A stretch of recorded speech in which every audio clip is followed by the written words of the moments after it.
ലഹരിക്കടിമയായ യുവാവ് മറ്റൊരു യുവാവിനെ കിണറ്റിലേക്ക് തള്ളിയിട്ടു. നിരവധി ക്രിമിനൽ കേസുകളിൽ പ്രതിയായ ജിതിനാണ് പരാക്രമം നടത്തിയത്. ഇലക്കാട് കല്ലൂലിൽ KG ജോൺസനാണ് കിണറ്റിൽ വീണത്. ഇക്കഴിഞ്ഞ ശനിയാഴ്ച വൈകിട്ട് 7 ഇലക്കാട് ബാങ്ക് ജംഗ്ഷന് സമീപത്താണ് സംഭവം. ഡ്രൈവർ ജോലി നോക്കുന്ന ജോൺസൺ ജോലി കഴിഞ്ഞ് വീട്ടിലേക്ക് സാധനങ്ങൾ വാങ്ങുവാനായി കടയിലേക്ക് പോകുന്ന വഴി റോഡിന് സമീപത്തുള്ള പഞ്ചായത്ത് കിണറിന് സമീപം ലഹരിക്കടിമയായ ഇലക്കാട് പര്യാത്ത് ജിതിനെ സംശയകരമായ സാഹചര്യത്തിൽ കണ്ടതിനെ തുടർന്ന് ജോൺസൺ ചോദ്യം ചെയ്തിരുന്നു. ഇതിൽ പ്രകോപിതനായ പ്രതി ജോൺസനെ പിടിച്ച് കിണറ്റിലേക്ക് തള്ളിയിടുകയായിരുന്നു. ശബ്ദം കേട്ട് ഓടിക്കൂടിയ നാട്ടുകാർ കയറുപയോഗിച്ച് കയറ്റാൻ ശ്രമിച്ചെങ്കിലും നടന്നില്ല. തുടർന്ന് നാട്ടുകാർ വിവരം അറിയിച്ചതിനെ തുടർന്ന് മരങ്ങാട്ടുപള്ളി പോലീസും പാലായിൽ നിന്നുള്ള അഗ്നിശമന സേനാ സംഘവും സ്ഥലത്തെത്തിയാണ് ജോൺസനെ കിണറ്റിൽ നിന്നും കയറ്റിയത്.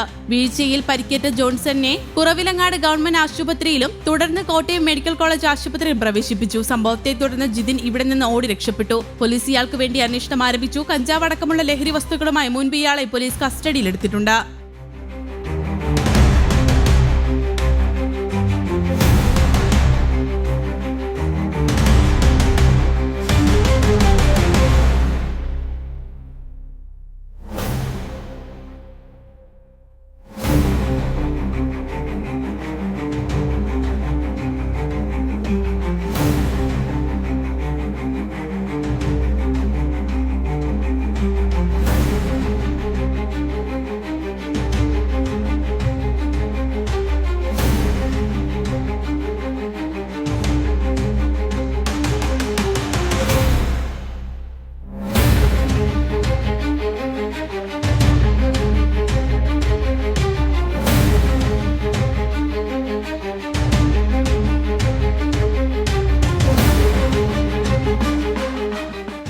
News desk, Kerala Kaumudi.